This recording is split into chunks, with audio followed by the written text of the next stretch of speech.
Após o fracasso do nosso amigo Jojo filmando a bosta do TV Rolê que a gente fez com ele, ele colocou o dedo na frente da lente, a gente vai tentar reproduzir novamente, mas dessa vez com o nosso amigo Pedrinho.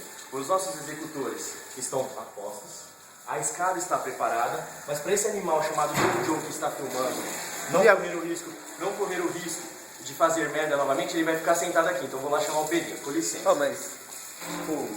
Carol, fica ali junto com o Jojo, que a gente tá fazendo o TV Rolê, Jojo, põe a câmera embaixo. Fica atrás do Jojo, eu tirei, Jojo. Tira o quê? Segura aí pra bola em cima do cara.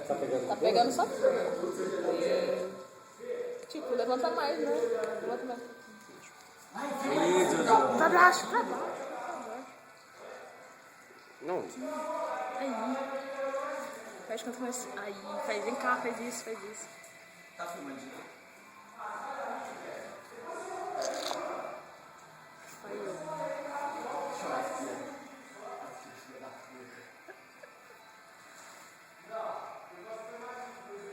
Fica rindo na hora que ele abre a porta.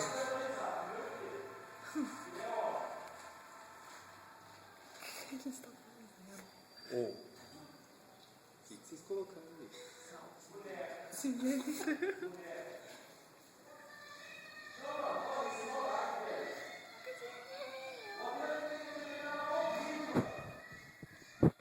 Nossa, cara chato, velho.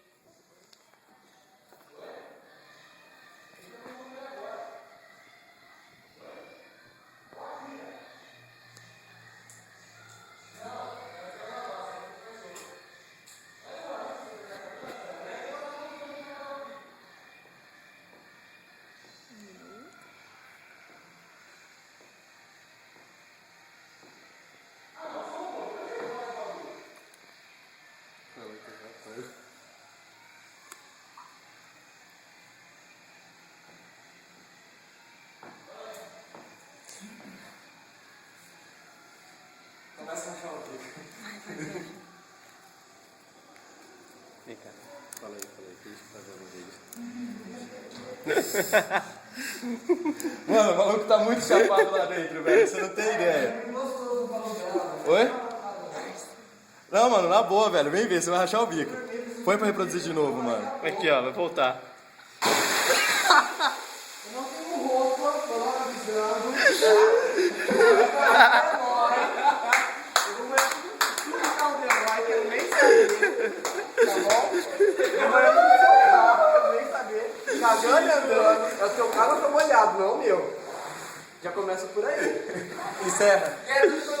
Tá mais gostoso que o colo das meninas, tá fresquinho. Não, mas o colo das meninas, então você tinha. Da hora. TV Rolê finalizando. Esse com sucesso, pelo menos dessa vez o Jojo gravou certo.